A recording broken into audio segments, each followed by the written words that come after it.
I received a package from Bullseye Turning Supply the other day, and Kate sent me this gorgeous stainless steel rollerball kit. I've got a blank here I've been sitting on for quite a while. A good buddy of mine, Tommy Stridham, sent me this Burl Cap blank from Australia.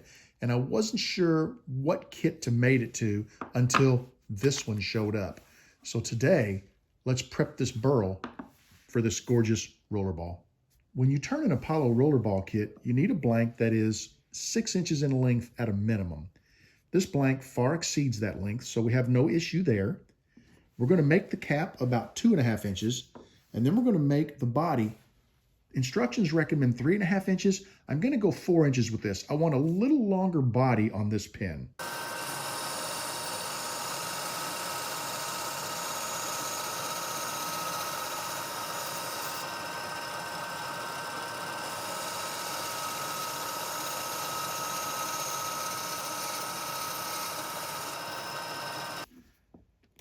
We're going to mark all four corners of this blank.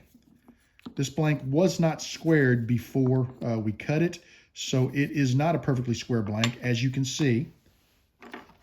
But with marking all 4 corners, we are very easily able to find the center of our blank.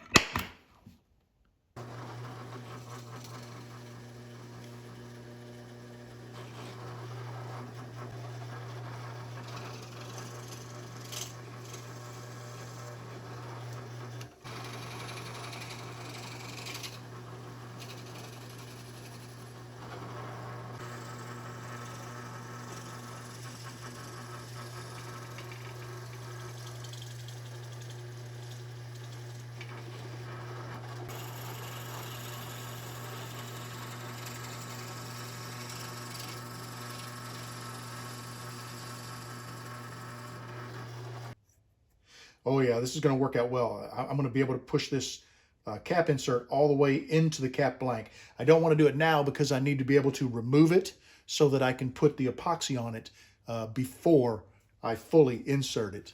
Since I didn't start by squaring my blanks and then squaring the face of the cut to the blank, you can see I've got a little gap there where the 2 blanks meet. It's tight on one side, but wide open on the other. So what we're going to do is we're going to true these up on the lathe, and once they're true, we will put them into a collet chuck and face off this end on both blanks, and that should give us a nice tight fit. After squaring the faces, you can see we've got a nice fit between the cap and the body, and we're ready to glue the components in. I am really excited to turn this Burl. I can't wait to see how it looks on this kit. It is a gorgeous piece of wood.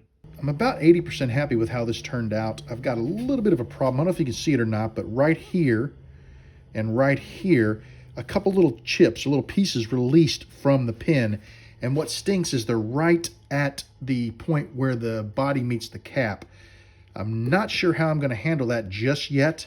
We're going to have to work through it. We're going to have to work through it as we move forward. But what I'm going to do now is sand this down, get it nice and smooth, see how much of that I can clean up with the sanding, and we'll see where we're at. If the chunks had released back here, we could fill them with a little CA, and you probably would never notice them. It's turning out really nice. The chip on this side is gone. The one on this side is pretty small. It's got some dust in it. I need to clean that out. I think it'll hide whenever I put a CA finish on the pin, and you'll never know it's there. The issue is I had to take this down really close to that little trim ring right there. So that may pose a problem with mating to the cap. I do have an idea. I think I'm going to try. I'm going to modify the cap a tiny bit. So instead of meeting right here, I want it to overlap the body of the pin. I don't know if I can do it. I've never attempted it. It's just a wild idea. So we're going to give it a try and see what happens. Let's go ahead and get the back of this pin cut off to about here to compensate for that dimple. We want to get rid of the dimple in the wood. Then we'll sand the back of this pin and we'll prepare to start putting a finish on it. Well, I neglected to turn the camera on, but all I did was use my parting tool, and I just took off about 3/16 of an inch.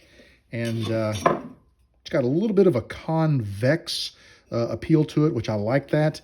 We're going to go ahead and sand it up and get it looking nice. I got the back of the pin all sanded up. I kept that sort of convex look. I really liked it. I just put my pad on there and just kind of rocked it, like this to kind of keep the shape, but not to be too crazy because I didn't want to trim it all the way back and lose the nice sharp edge. I like the sharp edge. I'm going to go ahead and clean this up with some denatured alcohol. Then we're going to put a little bit of wax, crystal clear paste wax on this metal part of the pin as well as the bushing to keep the CA from sticking. And then we're going to put a CA finish. Give you a quick sneak peek at how it's going to look. Check it out. This is going to look stunning when it gets that CA on it. When you do this, you really don't need a lot of wax on your finger. I just rubbed it across the top of the wax, just enough to get a little film on there. And that's good enough to keep the CA from sticking. Okay, now, a little bit more denatured alcohol. And I'm going to come right up here to the edge. And I'm going to wipe very carefully in hopes of cleaning off anything that might be on there. All right, we're ready for a CA finish. I get asked all the time how I apply CA to the blank without getting it all over the bushing or the component up front. And the way I do that is I start about an inch back and apply my CA. When I get to the end, then I just wipe forward. That way there's not a lot of CA on the rag or the blank that I'm rolling over the edge. That seems to be, for me, the best way to do this to get the nicest finish on my blank. And this is going to look gorgeous. Look at that. Wow. I'll come back and show it to you once I get completed putting the CA on. I got 5 coats of thin, 5 coats of medium, and I went ahead and micro meshed the blank. I am so happy with how it turned out. I hate that there's that one little nick there, but it's almost not noticeable. I keep pointing it out. Otherwise, you may not notice it, but it's not going to cause an issue with the functioning of the pin. And I have an idea. I just dug some wood out of the loft. I have an idea to where I can hide that when the pin is capped. Here's my idea for a fix. This is my cap, and when I put it on the body of the pin, you can see it mates right up against there. However, because that's tapered in, you're going to have to taper the cap, and it's going to look kind of like an hourglass in the middle, and I don't want that. What I would rather have is the cap actually go a little bit over the body to hide that. So I measured with my calipers the diameter right here, and it's a little over 12 and a half millimeters, or 1/2 of an inch. So I grabbed a 9/16 inch bit, and I grabbed this piece of red Marley burl that came from Australia from my good friend Tommy as well. He's the person that sent me this particular burl, and I drilled a 9/16 inch hole in here. I'm going to go over to the bandsaw. We're going to cut this off. Then we will center it and attach it to the cap. And when we do that, as we turn, we should have a little sleeve that comes out, let's say 1/8 of an inch or so. We'll just turn that down, and it should give us a sleeve over top of this burl body. I've got the repair done to the blank. It looks pretty good.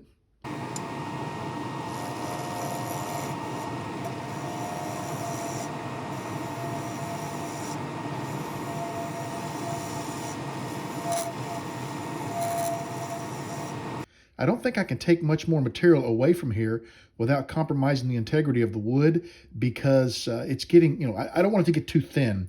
I need it to be able to, have a little bit of structure to it. So I think I'm going to transition to sanding and clean this up, and then get it attached to the body and just see how it looks. And we'll go from there. We're probably going to take about this much off of the cap at the end. I don't want a real long cap, especially since it's bigger. I want to get it as small as possible, so we'll probably taper a little harder on the back half of the cap, but we'll take some measurements before we do.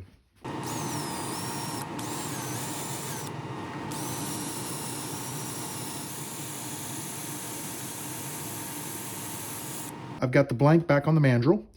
I've put wax on the bushing, and we are ready to apply CA. I will come back and show you what this cap blank looks like when the CA is finished. The CA finish is complete, and so is the micro meshing. We are ready to head to the buffing wheels and buff this cap. Here is a first look at our finished pin. I like how it's lining up. One nice thing is it's a multi-start thread, so if it turns out that the cap is reversed, I can just back it off one click, turn it forward, and line it right back up, because I really like the fact that it lined up. Overall, I'm happy with the pen. I wish we wouldn't have had the issue because this band, it would have looked nice if it was about half that thickness. It's a little too thick, but we had to do what we had to do to fix the problem that we had with the pen. This is a roller ball. And yeah, let me know what you think. I'd really like to thank you for joining me for the turning of this Apollo pen kit. Thank you to Kate from Bullseye Turning for the kit. Thank you to Tommy Stridham, a good friend of mine, for the Burl blank and the red Mally Burl that I used to correct my little mishap with the skew. I really hope you enjoyed the video. Hope you enjoyed seeing how these pens are made, and I hope you enjoyed seeing what I did to correct my little error.